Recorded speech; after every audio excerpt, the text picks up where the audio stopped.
Pandit, since we've been just talking about Jesus, who in the Western world has been recognized as one of the greatest luminaries for the past 2,000 years, and since I know that a lot of people in the West do not recognize the fact that a lot of the Indian mythology as well as the scriptures in India describe the very same thing what Jesus described in the Bible. So, if I may, with your permission, I'd like to paraphrase a few, and if you care to make some comments, because the Christians will understand this, because Jesus used to use these phrases. The first one is, the kingdom of heaven is within. Do you care to make a comment on this, and what did Jesus really mean by this? This is a very profound statement.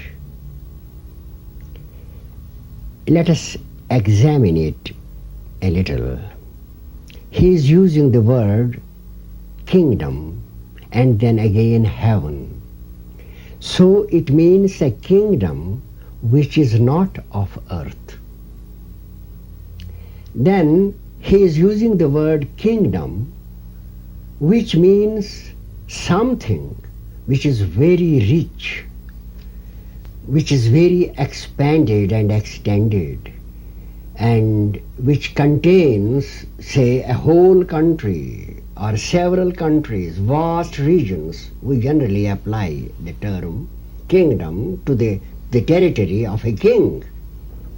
So, what he says is that the territory of a king is within, or in other words, that you have a territory that will make you a king, and that territory is heavenly. It is not even earthly.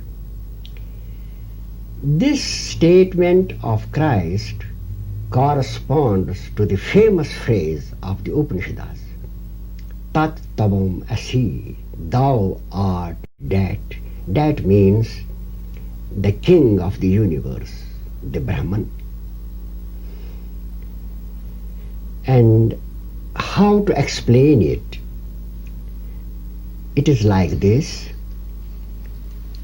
that at the present stage of evolution, the human brain perceives a very limited area of consciousness. The animals perceive even less. What a human brain expresses is just the area presented to it by the five senses and also by the imagination, which imagination in turn is dependent on the senses. So what we see, as for instance, I is a person with a body bound by time and space, with a house, with a family, with a limited environment in which one can work. And one knows oneself to be but one out of 4 billion people inhabiting the earth. And when I compare myself to the Prime Minister of a country or the President of a country, I feel I am a very insignificant creature, like whom there are millions and billions on the earth.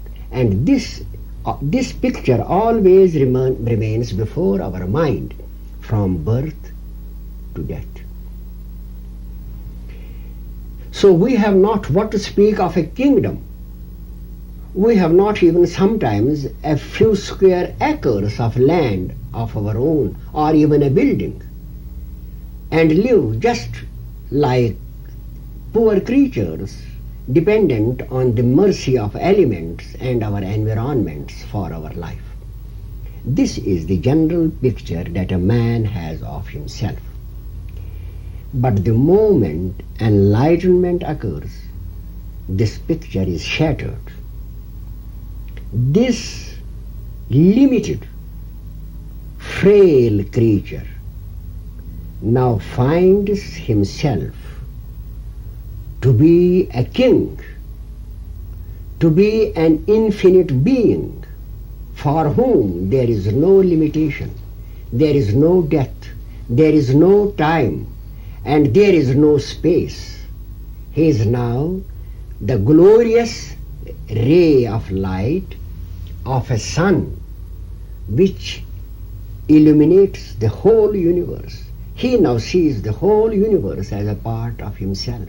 In the former case, he saw himself like a small, puny, fearing creature that could be crushed by any natural calamity, that would have to die. But in this condition, he now sees himself as an almighty power which is totally above all what nature and what the physical universe can do to impose restrictions on it. It is beyond any restriction, beyond any cramping influence, an infinity.